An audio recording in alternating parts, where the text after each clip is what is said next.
Right, so in previous short I did, spoke about struggling to tell the difference between cow parsley and garden chervil. Looks pretty much the same. I think garden chervil just stays little, whereas cow parsley gets fucking big. So I'm going to get there's some cow parsley here. I'm going to get those buds up there, bring them home. I'll have one raw and then I'll blanch one and have it like that. Now, why do they call it cow parsley?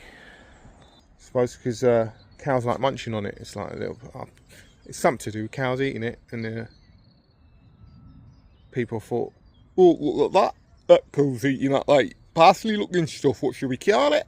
Well, it looks like parsley and cows are eating, so they kills parsley. Call it that.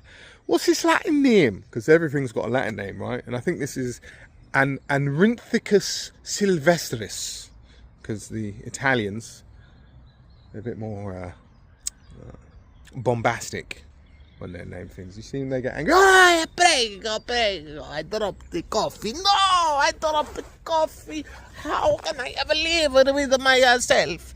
Not allowed to say things like that anymore because it's racist when you point things out. Nothing racist about it. I love Italians. I think they're fantastic. Didn't we beat them in a war? So often you want to worry about dog piss when you're foraging stuff. It's me mushroom hunter. But the dog piss ain't going to be up there unless he's a super dog. But we get to the back there, then we'll just get that top one. And we'll give that top one. Now often what you find when wild foraging stuff, as a rule of thumb, I know you can't see my face, but that's probably for the better.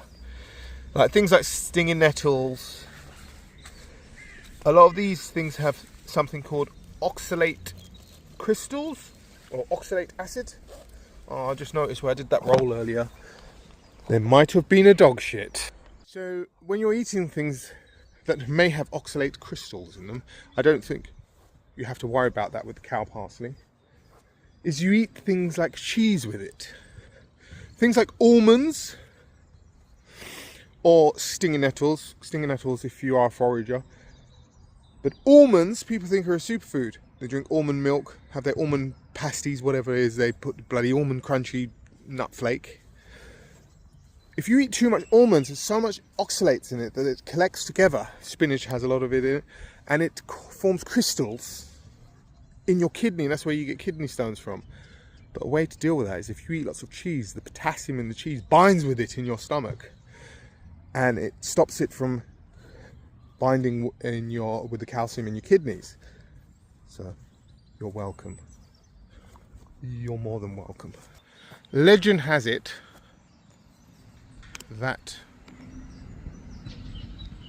the grey squirrel was brought just to confuse foreigners because no one could pronounce it.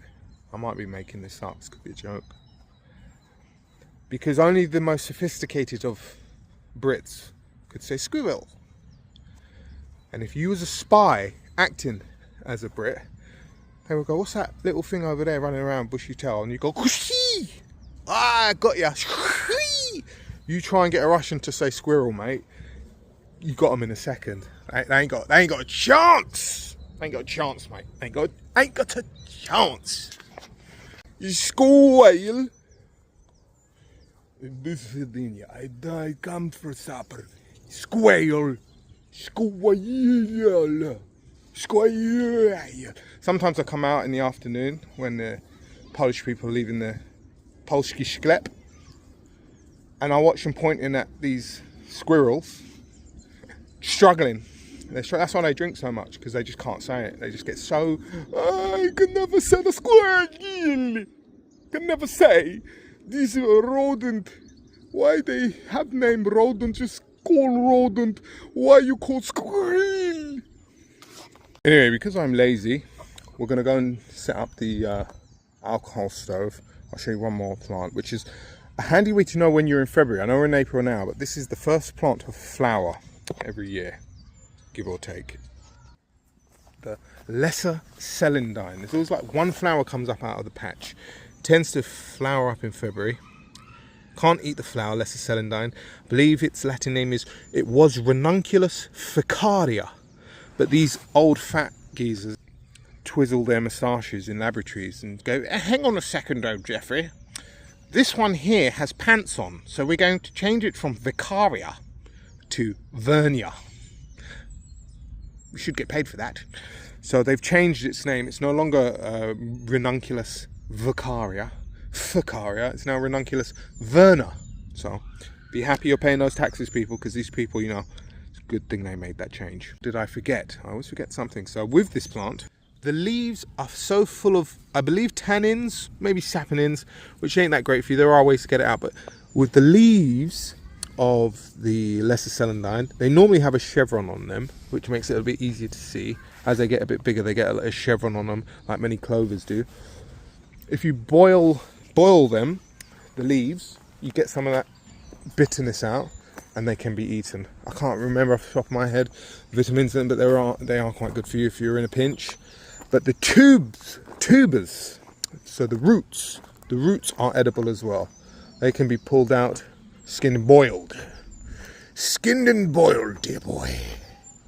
Makes me feel like I'm talking about medieval times there. Skin him! Imagine the first person who came up with that idea. What about we take his skin off? Ooh, that sounds tasty.